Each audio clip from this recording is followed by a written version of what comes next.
السلام علیکم اسٹوڈنٹس، آج کا ہمارا لیکچر سارک تنظیم کے رکن ممالک کے ساتھ پاکستان کے تعلقات سے متعلق ہے۔ پچھلے لیکچر میں ہم نے پاکستان اور بنگلہ دیش کے تعلقات کا مطالعہ کیا تھا۔ آج ہم اپنے نئے لیکچر میں سارک کے رکن ممالک کے بقیہ ممالک کے ساتھ تعلقات کا مطالعہ کریں گے۔ سب سے پہلے ہم پڑھ رہے ہیں پاکستان اور سری لنکا کے تعلقات۔ سری لنکا بھی جنوبی ایشیائی ملک ہے اور پاکستان کا ہمسایہ ملک تو نہیں ہے، لیکن یہ جنوبی ایشیا میں کا ملک ہے، اور اس لیے جو ہے چونکہ سارک جو تنظیم ہے وہ قائم ہی ان ممالک کے لیے کی گئی جو کہ جنوبی ایشیا سے تعلق رکھتے ہیں، تاکہ وہ اپنا باہمی تعاون بڑھائیں، اور باہمی تعاون کو فروغ دینے کے لیے یہ تنظیم قائم کی گئی تھی۔ تو اب ہم پڑھتے ہیں سری لنکا کا ایک مختصر سا تعارف کہ سری لنکا دراصل ایک جزیرہ نما ملک ہے، یعنی جزیرہ نما ملک سے مراد ہے کہ وہ سمندر سے گھرا ہوا ہے، اور یہاں کا جو سب سے بڑا آمدن کا ذریعہ ہے وہ ماہی گیری ہے۔ چونکہ سمندر سے گھرا ہوا ہے اس لیے بڑی تعداد میں یہاں کی جو آبادی ہے وہ مچھلیاں پکڑتی ہے، اور مچھلیوں سے یہ لوگ زر مبادلہ بھی حاصل کرتے ہیں، اور جو ہے یہی ان کا آمدن کا سب سے بڑا ذریعہ ہے۔ اس کے علاوہ جو ہے سری لنکا میں کچھ جو چیزیں ہیں وہ بڑی زائد مقدار میں جو ہے وہ پیدا ہوتی ہیں، جیسے چائے، ناریل اور ربڑ، اور یہ جو ہے سری لنکا کا یہ بھی ایک اہم ذریعہ آمدن ہے۔ ان اشیاء کو وہ دوسرے ممالک کو برآمد کرتا ہے اور اس سے کثیر زر مبادلہ بھی کماتا ہے۔ سری لنکا میں سنہالی اور تامل نسلیں آباد ہیں، یعنی دو طرح کے لوگ آباد ہیں، ایک نسل جو ہے وہ تامل ہے، دوسری سنہالی ہے۔ اسی لحاظ سے یہاں پر دو زبانیں ہی بولی جاتی ہیں، تامل اور سنہالی۔ یہ دو زبانیں جو ہیں سری لنکا کی ایک کامن زبانیں ہیں۔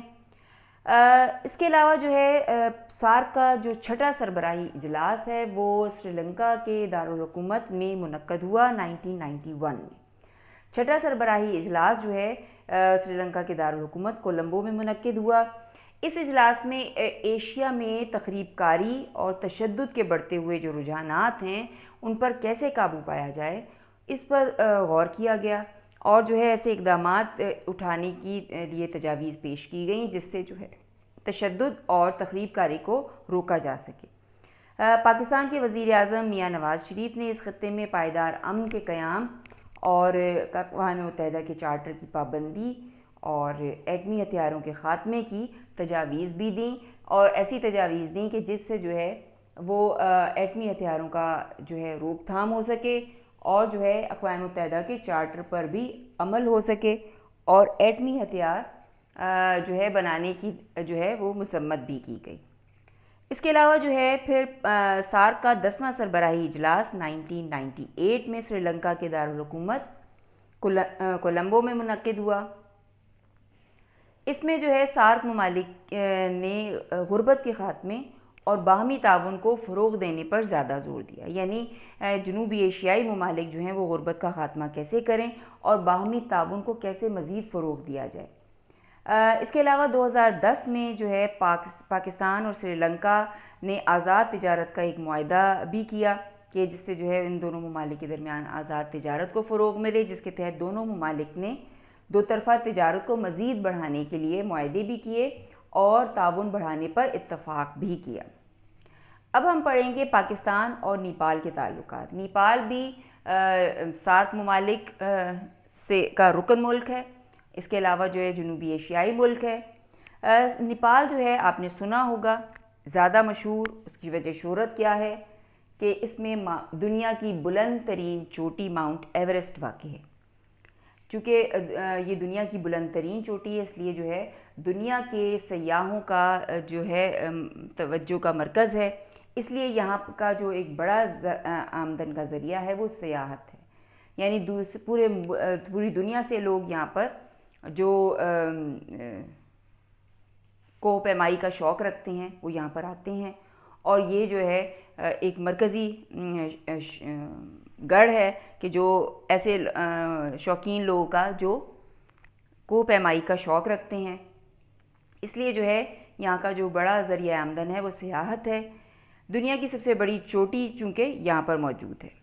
اور سب سے بڑی بات یہ کہ جو نیپال ہے وہ زیادہ تر ایک پہاڑی علاقہ ہے, پہاڑی ملک ہے. نیپال میں جو ہے سارک کا تیسرا سربراہی اجلاس منعقد ہوا 1987 میں.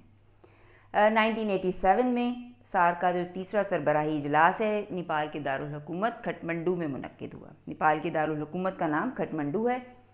اس اجلاس میں یہ بات کھل کر سامنے آ گئی کہ بھارت کے علاوہ باقی 7 ممالک کے درمیان کامل ہم فکری اور ہم آہنگی ہے. یعنی یہ باقی 7 ممالک جو ہیں وہ انتہائی سوچ نہیں رکھتے یا شدت پسندی نہیں رکھتے, جارحیت کا ارادہ نہیں رکھتے, بلکہ یہ لوگ آپس میں تعاون چاہتے ہیں, آپس میں فروغ چاہتے ہیں مختلف شعبوں میں. سارک ممالک میں خوراک کے بحران کے مقابلے کے لیے مختلف اقدامات پر اتفاق بھی کیا گیا. یعنی کہ خوراک کا بحران کیسے دور کیا جائے اور کیسے یہ جو جنوبی ایشیائی ممالک ہیں وہ خوراک کے لیے خود کفالت کی منزل کو پہنچ جائیں. اس کے علاوہ 2002 میں سارک کا 11واں سربراہی اجلاس جو ہے وہ نیپال کے دارالحکومت کھٹمنڈو میں منعقد ہوا. اس اجلاس میں اقتصادی تعاون, غربت کے خاتمے, صحت اور ماحولیات میں تعاون, اطلاعات اور سماجی ترقی اور دہشت گردی کے خاتمے کے بارے میں قرارداد پاس کی گئی. یعنی اس میں مزید اپنی جو گفت و شنید ہے, مزید ڈسکشنز ہیں, اس کو جو ہے مزید بڑھایا گیا. اور اس میں یہ بات بھی اس پہ بھی غور کیا گیا کہ بہتر صحت کے لیے کیسے ہم لوگوں کی مدد کر سکتے ہیں. اس کے علاوہ ماحول کو بہتر بنانے کے لیے ہم کیا اقدامات کر سکتے ہیں. اطلاعات کے شعبے کو فروغ دینے کے لیے اقدامات کیے گئے. سماجی ترقی اور دہشت گردی کے خاتمے کے لیے بھی انہوں نے قراردادیں پیش کی. اب اس طرح سے آپ دیکھ سکتے ہیں کہ جب ملک ایک دوسرے سے باہمی تعاون کرتے ہیں تو وہ بہتر مواقع سامنے آتے ہیں اور بہتر طور پر جو ہے ملک ترقی کرتا ہے. اب اگلے لیکچر میں ہم باقی 2 سارک ممالک سے پاکستان کے تعلقات پڑھیں گے.